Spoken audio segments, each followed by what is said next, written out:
Hola, ¿qué tal, queridos amigos? Es un placer volver a encontrarme con vosotros para seguir compartiendo este espacio de reflexión basado en la palabra de Dios. A lo largo de estos días estamos hablando de la manera en que el perdón nos puede ayudar.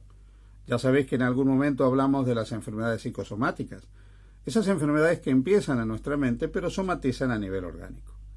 De hecho, hay numerosos estudios e investigaciones que muestran que cuando emocionalmente durante un tiempo demasiado prolongado nosotros estamos mal, es muy probable que aparezcan enfermedades, que nuestra salud física se vea deteriorada.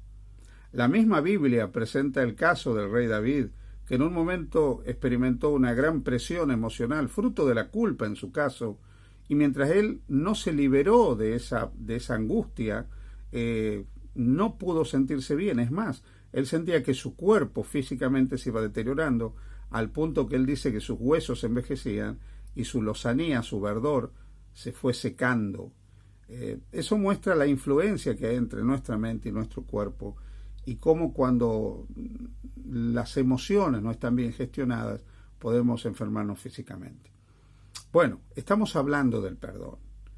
De hecho, cuando nosotros albergamos resentimiento, cuando albergamos rencor, cuando todavía hay ira, cuando hay desafecto, desamor, deseos de venganza, todo eso nos daña a nosotros. O sea, los primeros beneficiados a la hora de perdonar no son el objeto de nuestro perdón, sino nosotros mismos. Somos nosotros los que nos liberamos de una cantidad de situaciones que pueden dañar nuestra vida. Cuando perdonamos, no solo estamos mejor espiritualmente, no solo prevenimos problemas de salud física, sino que desde el punto de vista de nuestra salud social mejoramos, porque la manera de gestionar las relaciones con los demás también mejora cuando nosotros podemos solucionar aquellos problemas que nos han llevado a tener resentimiento, rencor y a no perdonar. Esta mañana yo quiero hablar contigo acerca de otra cosa que me llama mucho la atención, y es cómo miramos nosotros a las personas que de una forma u otra ejercen algún daño sobre nosotros. ¿Cuál es la visión que tenemos de esas personas? Hay un pasaje en el Evangelio de San Lucas que muestra el momento en que Jesús está siendo crucificado y expresa lo siguiente. Cuando los soldados romanos lo están poniendo ahí en la cruz para crucificarlo, Lucas capítulo 23, el versículo 34, dice: Padre, perdónalos porque no saben lo que hacen. Pensemos por un momento desde un punto de vista lógico este texto. Los que estaban ahí sabían lo que estaban haciendo. Los soldados romanos que lo estaban crucificando sabían que lo estaban crucificando. Sabían incluso las consecuencias de la crucifixión. Sabían el dolor de la muerte por crucifixión. Lo habían visto muchas veces. Cumplían su deber, hacían su trabajo.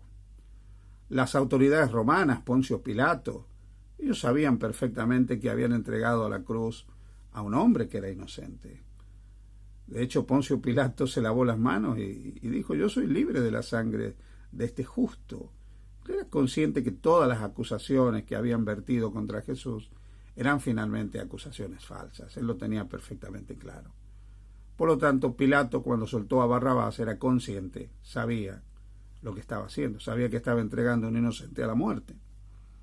Las autoridades judías, el Sanedrín, los sumos sacerdotes, los líderes judíos, sabían lo que estaban haciendo, al punto que ellos hasta utilizaron mezquinamente, vilmente la mentira y el engaño, sobornando a testigos para que testificaran en contra de Jesús. Lo sabían perfectamente. Lo estaban haciendo todo con premeditación y alevosía. Todo lo que estos hombres hicieron estaba mal y no merece el perdón. Eso nos tiene que quedar claro.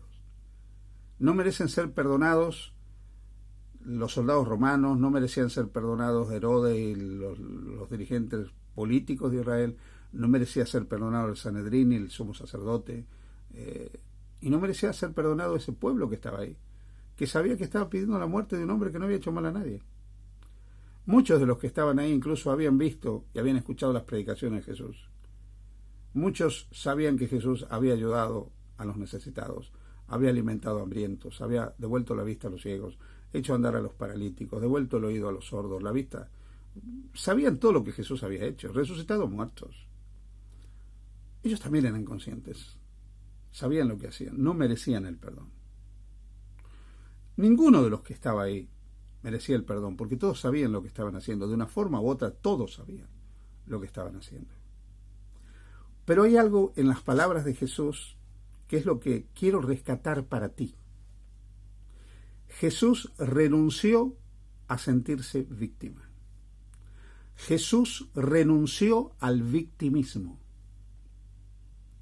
¿Cómo hizo Jesús para renunciar al victimismo? ¿Cómo hizo Jesús para no sentirse una víctima? Lo hizo comprendiendo que las auténticas víctimas eran las que hacían el mal, no el que había hecho el bien. Esto es importante que lo tengamos en cuenta.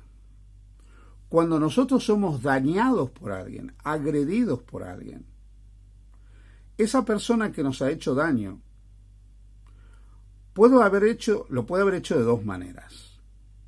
Lo puede haber hecho con premeditación, con lo cual elaboró, gestionó, desarrolló cómo generar ese daño que me afectó a mí.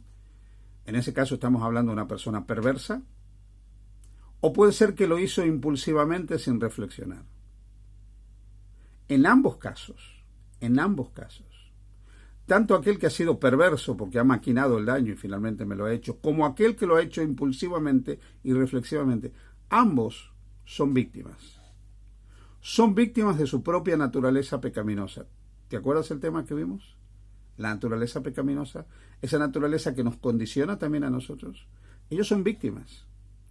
Y son víctimas en este gran conflicto entre el bien y el mal, donde sin darse cuenta son juguetes del enemigo. Son juguetes de Satanás. Así que la víctima no es el que recibe muchas veces la agresión, sino el agresor. Ahora, por favor, ten en cuenta lo que te estoy diciendo. No estoy diciendo que lo que el otro hace está bien. No estoy diciendo que el marido golpeador es una víctima y la mujer golpeada no es una víctima. No. Estoy diciendo que la mujer golpeada sí es víctima, pero puede renunciar al victimismo asumiendo que el otro es más víctima. Víctima en el sentido de que su propia naturaleza lo condiciona y lo domina. Es una víctima de su propia condición caída. Y cuando yo empiezo a ver a las otras personas también como víctimas, renuncio al victimismo. Eso no significa que yo voy a decir que está bien lo que ha hecho. Si alguien me golpeara, si alguien me insultara, lo que ha hecho está mal. Y eso me va a herir, me va a afectar y va a producir un efecto emocional en mí, que lo debo aceptar, lo debo reconocer y lo debo gestionar.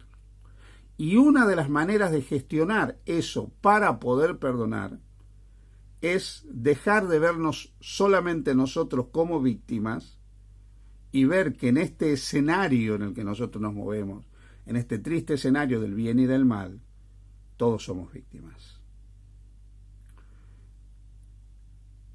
Pero yo puedo elegir no vivir como víctima, que es lo que eligió Jesús. Jesús en ningún momento dijo que lo que hacían los soldados romanos estaba bien, que lo que decía la turba estaba bien, lo que hizo Pilato estaba bien o los líderes judíos estaba bien. Lo que hizo Jesús fue renunciar a ser la víctima. Renunció al victimismo y eligió el camino del perdón. Porque sabía que en última instancia esas personas, en realidad, no sabían las últimas consecuencias de sus actos. No sabían que se estaban perdiendo para toda la eternidad. Así que dijo, perdónalos porque no saben lo que hacen. La mayoría de los seres humanos, en realidad, no somos plenamente conscientes de a dónde nos van a llevar nuestros actos. ¿Cuál es el fin último de nuestros actos? Así que en un sentido somos todos víctimas.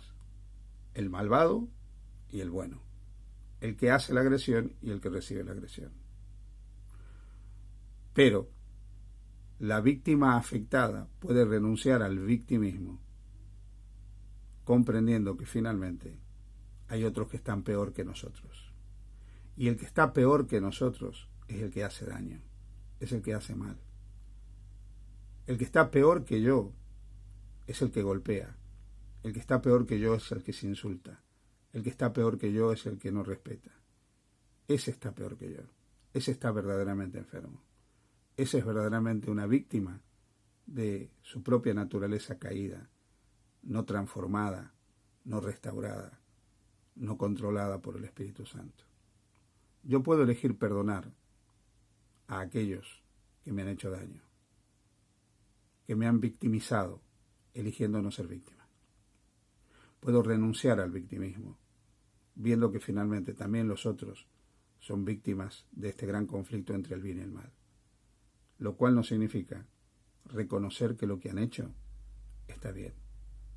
El mal nunca se acepta como bueno, pero a las personas las puedo perdonar a pesar de lo que hacen, viendo que ellos también son tan pecadores como yo. Que el Señor te bendiga. Feliz día junto a Jesús.